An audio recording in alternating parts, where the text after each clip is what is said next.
느헤미야서는 예루살렘 성벽을 건축하고 그 다음에 성회로 모여서 백성들이 회개하고 또 앞으로는 하나님 앞에서 언약을 따라 살 것을 백성의 대표자들이 서약하고 또 거기에 인을 치고 그리고 그것을 인봉하여 보존했습니다.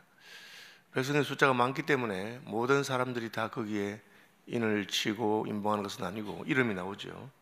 이름이 많다 싶어도 전체 백성을 생각한다면 백성들의 대표들이 그렇게 한 것을 알 수 있습니다.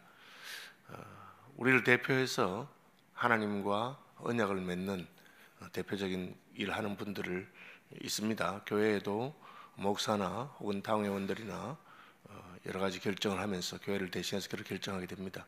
그럼 성도들은 어떻게 합니까? 오늘 본문에 보니까 예루살렘에 있는 사람들, 함께 성전을 건축했던 사람들이 자신들이 직접 그 문서에 서명하거나 인봉하진 않았지만 그 서명한 내용을 함께 듣고 거기에 아멘으로 화답하는 것을 볼 수가 있습니다. 28절인데 그 남은 백성들과 제사장들과 레위 사람들과 문지기들과 노래하는 자들과 느디님 사람들과 및 이방 사람과 절교하고 하나님의 율법을 준행하는 모든 자와 그들의 아내와 그들의 자녀들 곧 지식과 총명이 있는 자들이라고 되어 있습니다. 그래서 백성들 중에서 거기에 자기들이 직접 사인 안 했지만 그 언약에 동의하는 사람들, 또 제사장들 가운데도 대표들만 했기 때문에 레위 사람이나 문지기들이나 성전에서 봉사하는 사람들, 남은 사람들, 느디님 사람들은 원래 이스라엘 사람 아니지만 개종하여 할례를 받고 이스라엘 백성들을 섬기면서 하나님을 섬기기를 원했던 사람들입니다. 그 다음 나는 이방 사람과 절교하고 하는 것은 약간 이게 애매한데 이스라엘 사람이 그동안 이방 사람과 교제하다가 이제 절교했다는 뜻인지 아니면 원래 이방 사람이었는데 자기 민족들과 절교하고 이제 하나님 백성이 되었다는 것인지 약간 애매한데 주석 가운데는 이방 사람이었는데 자신들이 자기 민족과 절교하고 하나님께로 돌아왔다 그렇게 되어 있습니다. 만약 그렇게 해석한다면 다양한 배경을 가진 종교인들 혹은 종교인이 아닌 사람들 또 종교인들 가운데서도 레위 사람이나 혹은 문직이나 혹은 또 다르게 성전에서 봉사하는 사람들이나 심지어 느디님 사람들까지 그죠? 그리고 그들뿐 아니라 그들의 아내와 그들의 자녀들까지 그 다음에 곧 지식과 총명이 있는 자들 하는 것은 되게 똑똑하다는 뜻이 아니고 신약에 가면 들을 게 있는 자는 들을지어다 한 것처럼 이 언약의 말씀을 듣고 이해하고 그런 뜻이구나 하고 하는 것입니다. 우리가 입교문답할 때 스스로 판단하고 이해할 나이가 되면 자신의 믿음을 고백하고 입견이 되는 것처럼 여기 언약을 맺는 사람들도 알아들을 수 있는 사람들은 다 왜 그렇게 말했냐면 자녀들도 포함되어 있었기 때문에 몇 살부터 복음을 이해할 수 있는가 하는 것은 쉬운 것은 아닙니다. 개인적인 차이겠지만 성서 유니온이라고 영국에서 시작된 어린이 전도를 오랫동안 하는 단체가 있는데 그 단체의 표현에 따르면 아이에 따라서는 만 3살이 되면 복음을 다 이해할 수 있다 그렇게 하는 보고도 있습니다. 어쨌든 이 언약의 말씀을 듣고 그 말씀이 무엇인지 다 깨달은 사람들은 함께 참여하기로 했는데 이분들은 문서에 인봉하고 사인하고 그런 건 아니지만 그들의 형제 귀족들을 따라 이 말은 아까 대표로 이름 있는 분들이 아마 그들의 가문에서 대표적인 귀족들이나 혹은 그런 사람들 같습니다. 저주로 맹세하기를 저주로 맹세했습니다. 저주로 맹세하는 것이 구약의 모세율법에도 나오고 선례가 몇 번 있습니다. 모세율법에 무슨 여인이 정죄를 이뤘는지 아니는지 남편이 의심하고 할 때 제사장에게 데려가서 그 쓴 제단에 죄를 태운 물을 마시기 전에 저주로 맹세하고 내가 만약에 부정한 것을 했으면 내 내장이 썩고 하나님께 벌 받을 것이다 하고는 그걸 마십니다. 그렇게 하는 그런 게 있고 또 이스라엘 백성들이 출애굽하고 약속의 땅에 들어갈 때 에발산과 그리심산에서 축복과 저주를 두고 맹세하고 그렇게 하는 게 있습니다. 그러니까 언약의 말씀을 따라 살면 복을 받을 것이고 우리가 여기 약속해 놓고 맹세대로 하지 않으면 우리에게는 벌이 내릴 것이다 하는 것입니다. 그런 게 이제 저주의 맹세입니다. 언약을 맺을 때는 그런 양식이 많이 사용되는데 짐승을 잡아서 쪼개고 그 가운데로 같이 지나갑니다. 그 말은 이 언약을 맺어놓고 언약을 지키지 않는 자는 이 짐승이 쪼개짐과 같이 쪼개지게 될 것이다 하는 그런 맹세의 종류입니다. 온 이스라엘 백성들이 저주의 맹세를 했습니다. 우리가 하나님의 종 모세를 통하여 주신 하나님의 율법을 따라 우리 주 여호와와 여호와의 모든 계명과 규례와 율례를 지켜가며, 율법을 따라라 하는 것은 모세 율법이 우리의 그 삶의 기준이 된다는 것을 고백한 것이고, 그 다음에 모든 율법과, 그러니까 모든 계명과 규례와 율례 할 때 보통 계명은 10계명이고 계명 외에도 많은 규례와 율례가 있는데 그 모든 것을 지켜 행했다고 저주의 맹세를 하는 것입니다. 우리가 하나님을 믿을 때 그 구원받는데 힘든 것도 없고 예수 믿겠다고 말만 하면 그냥 천국 가니까 그냥 천국 가는 티켓 하나 받아 놓을까, 그런 수준이 아닙니다. 우리가 예수 믿고 하나님 백성이 되겠다 할 때 그것은 하나님 말씀대로 살겠다는 그런 고백입니다. 그래서 예수 믿으면 하나님 말씀대로 안 살면 어떻게 되느냐? 예수 믿지 않는 사람들은 죽은 다음까지 하나님이 버려둘 수 있습니다. 그냥 유기하시는 것처럼 그 땅에서는 지멋대로 살아도 괜찮을 수 있습니다. 그런데 하나님 백성들이 하나님을 섬기고 말씀대로 살겠다 하고 그렇게 안 하고 제멋대로 하면 땅에서도 괴롭습니다. 하나님께서 여기 말한 것처럼 말씀대로 살면 복을 받지만 말씀대로 살지 않으면 저주를 받을 것이기 때문에 그런 게 이제 저주의 맹세입니다. 우리가 그냥 심심해서 믿자마자 번전이니까 예수 믿는다고 하는 그런 것이 아닙니다. 예수 믿는다고 할 때 하나님과의 관계를 맺겠다는 것이죠. 하나님과 서로 가족이 되고 예수님과 서로 부부가 되고 그렇다면 그때부터 달라지는 것이죠. 나하고 상관없는 여자가 바람을 피우든지 말든지 무슨 상관이 있겠습니까? 그러나 내 아내나 내 배우자가 바람을 피우면 내가 마음이 상하겠죠. 그런 것 같습니다. 그 다음에 우리의 딸들을 이 땅 백성에게 주지 아니하고 우리 아들들을 위하여 그들의 딸을 데려오지 아니하며, 이 말은 관계를 맺을 때 혼인관계죠. 혼인관계로 이방 결혼하지 않겠다고 하는 것입니다. 우리 하나님을 섬기는 사람들과 서로 간에 교류하고 관계를 맺겠다고 하는 것입니다. 오늘날 그리스도인들 가운데서도 자녀의 결혼이나 자기 결혼에 있어서 그냥 신앙이 2차적이거나 3차적이거나 별로 신경 쓰지 않는 그런 분들을 보게 됩니다. 제가 특별히 마음이 참 아프고 상하는 것은 어떤 분이 이제 결혼하게 되는데 그 배우자가 나무랄 데가 없어요. 딱 하나, 예수 안 믿는다는 거. 그 외엔 나무랄 데가 없어요. 그럼 우리가 거기에 넘어가게 되는 겁니다. 그런데 하나님께서는 언약 백성들이 내가 하나님 믿는 사람하고 하겠다, 그렇게 한 것입니다. 그 다음에 안식일 문제가 나옵니다. 혹시 이 땅 백성이 안식일에 물품이나 온갖 곡물, 이 땅 백성이란 말은 그 유대인들 말고 그 땅에 살고 있는 이방인들을 말합니다. 우리가 세상에 살면서 우리끼리만 모여 살고 그렇게 하는 것은 하나님 기뻐하는 것 아닙니다. 우리가 세상 속에 살면서 세상 사람들과 서로 교류하고 할 수 있습니다. 그런데 이제 이 물물 교환이라든지 무역이라든지 그렇게 하게 되잖아요. 그래서 예루살렘에 사는 사람도 그 주변에 있는 혹은 그 근처에 살고 있는 이방인들과 서로 교류를 했습니다. 다만 이 교류는 안식일에는 하지 않아야 됐습니다. 우리가 안식일이나 성일에는 그들에게 사지 않겠고 그렇게 했습니다. 그러니까 안식일을 지켜서 안식일에 거래 행위를 하지 않겠다. 그 사람들은 안식일 지킨 사람들이 아니니까 그냥 아무 때나 와서 팔려고 했는데 그러나 안 하겠다, 그렇게 했습니다. 종교적인 그 부흥과 계획이 있을 때는 그런 때가 있었습니다. 저희가 영국에 수학할 때만 해도 무슨 성탄절이라든지 혹은 주일이라든지 그럴 때는 그 대형 마트조차 문을 닫는 그런 일이 있었습니다. 그런데 점점 이제 그게 바뀌어 가더니만은 이제는 1년 365일 다 장사하는. 그런데 왜 그전에는 그렇게 안 했느냐? 영국의 종교적인 부흥이 있었을 때 국가 제도 자체를 그렇게 주일에는 장사하지 못하도록 그렇게 해놓고 주일에는 예배하는 데 집중하도록 그렇게 했던 것입니다. 새롭게 약속의 땅에 와서 이제 새롭게 자기들이 예루살렘 성벽을 재건하고 하나님을 섬기는 걸 하면서 우리는 안식일을 지키는 것을 중요하게 생각했다.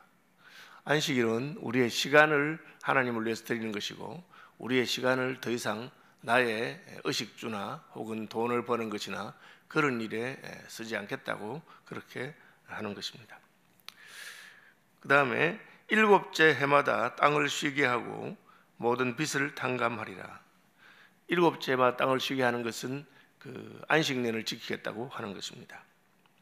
그 다음에 모든 빚을 탕감하겠다. 그렇게 그동안 빚진 사람이 있으면 탕감해 주겠다. 이게 이제 희년과 안식년의 규례를 다시 지키겠다는 것입니다. 새롭게 시작하면서 우리가 빚져서 그냥 평생을 해도 일어날 수 없는 그런 사람이 되지 않도록 이스라엘 백성들은 희년이 되면 노예도 풀어주고 빚도 이렇게 탕감해 주는 그런 제도가 있습니다. 그래서 그것은 채권자가 자신의 권한을 포기하는 것입니다.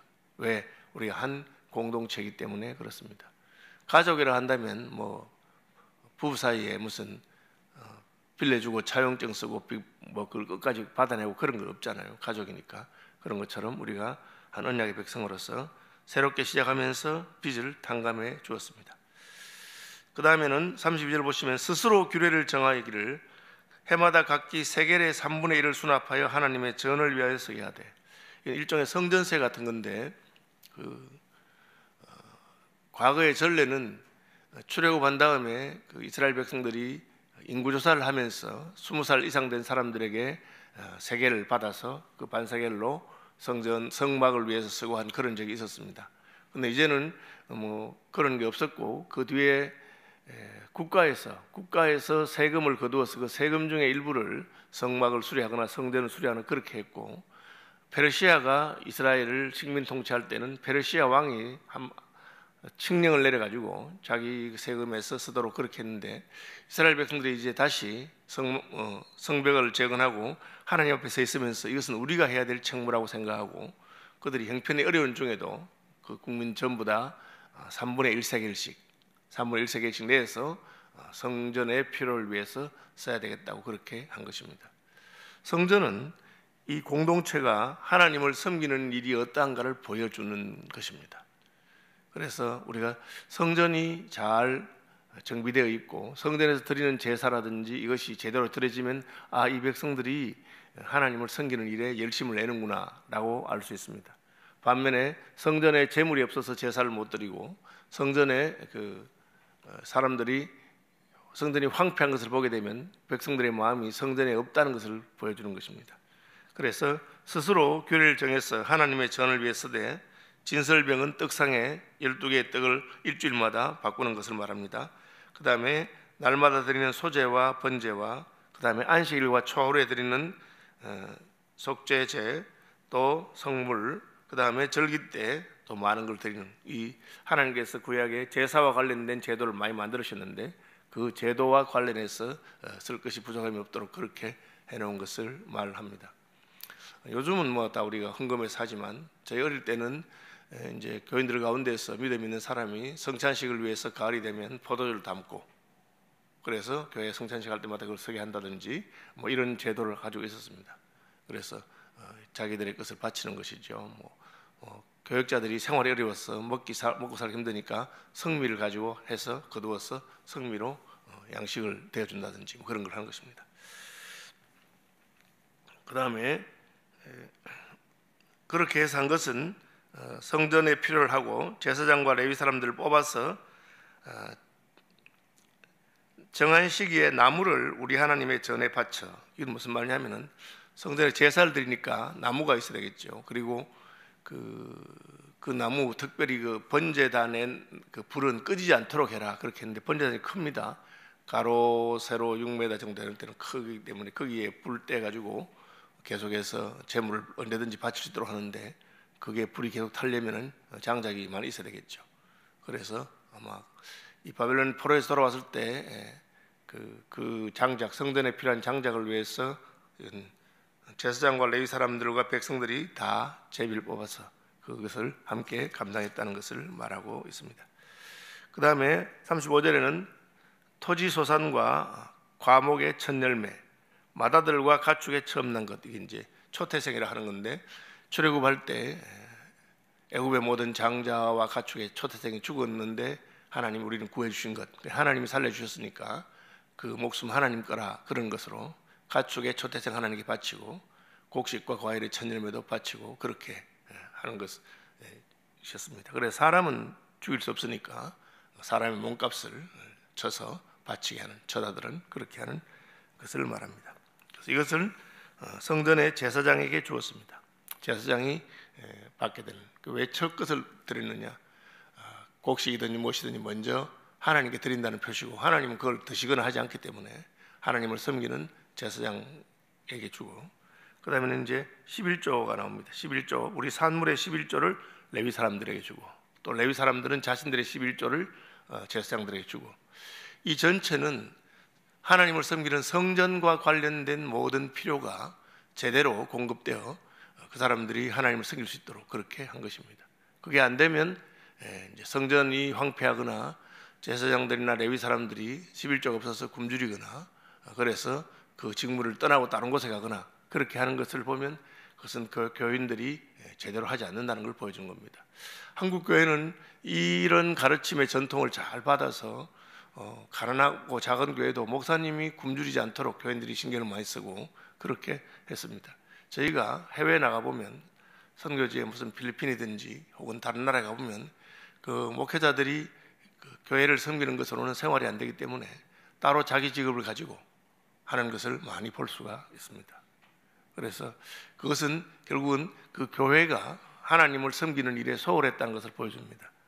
이 느헤미야의 종교계에 있으면서 이스라엘 백성들은 우리가 하나님을 잘 섬기고 제사제도와 제사와 관련된 성전에 섬기는 레위 사람이나 제사장들이 굶주리지 않도록 하겠다, 그런 것이 기록되어 있습니다.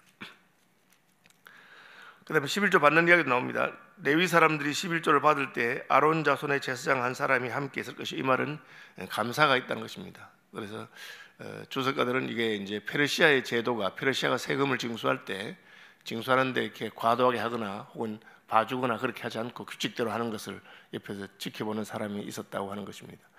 우리는 이제 뭐 그렇게 하지 않죠. 그냥 신약 시대니까 11절 하든지 안 하든지 뭐 해도 얼마나 하든지 그냥 다 가만두는데, 저희가 어릴 때거나 아주 엄한 목사님들 같은 분들은 옛날에는 딱 불러가지고 김 집사 11절 얼마 했는데 이번 달에 얼마 벌었노? 뭐 이렇게 물어보고 뭐 그렇게 하는, 요즘 그렇게 하면 난리가 나겠죠. 그렇게 관련되는 것입니다. 그래서 11조를 제대로 바칠 수 있도록 그렇게 했다고 되어 있습니다. 그 다음에 레위 사람들은 그 11조의 10분의 1을 가져다가 우리 하나님의 전 곳간에 여러 방에 두고, 레위 지파가 받은 것 중에 또 아론 제사장들을 위해서 드리도록 되어 있습니다.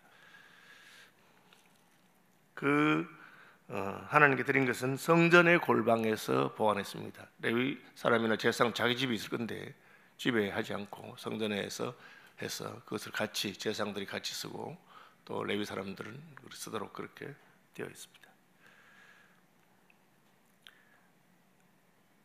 우리가 하나님의 교회가 어떻게 황폐한지 깨끗한지 혹은 손볼 곳이 있는데도 불구하고 전혀 손보지 않는데 하는 것은 우리의 믿음을 보여주는 것입니다. 그래서 동시대에 있었던 말라기 선지자와 같은 사람들은 성전이 이렇게 황폐하고 또 짓다 말았고 이랬는데 너희가 왜 가만히 있느냐, 그렇게 말하고 있습니다. 그럼 기준은 무엇입니까? 우리의 삶의 기준입니다. 성도들은 그냥 천막에 살고 힘들어 죽겠는데 교회당은 화려하게 짓는 것을 하나님 기뻐하지 않습니다. 또 반대로 자기들은 좋은 집에 잘 살고 있으면서 하나님의 저는 그냥 비가 새거나 혹은 수리를 해야 되거나 하는데 그냥 두는 것도 하나님 기뻐하는 것 아닙니다. 그냥 우리가 깨끗하게 살고 싶으면 하나님의 전도 깨끗하게 하고 우리가 누리고 있는 것을 하나님께도 할 수 있도록 그렇게 하는 것입니다. 말씀 묵상하시면서 기도하시기 바랍니다. 하늘에 계신 우리 아버지, 아버지의 이름을 거룩하게 하시며 아버지의 나라가 오게 하시며 아버지의 뜻이 하늘에서와 같이 땅에서도 이루어지게 하소서. 오늘 우리에게 일용할 양식을 주시고 우리가 우리에게 잘못한 사람을 용서하여 준 것 같이 우리 죄를 용서하여 주시고 우리를 시험에 빠지지 않게 하시고 악에서 구하소서. 나라와 권능과 영광이 영원히 아버지의 것입니다. 아멘.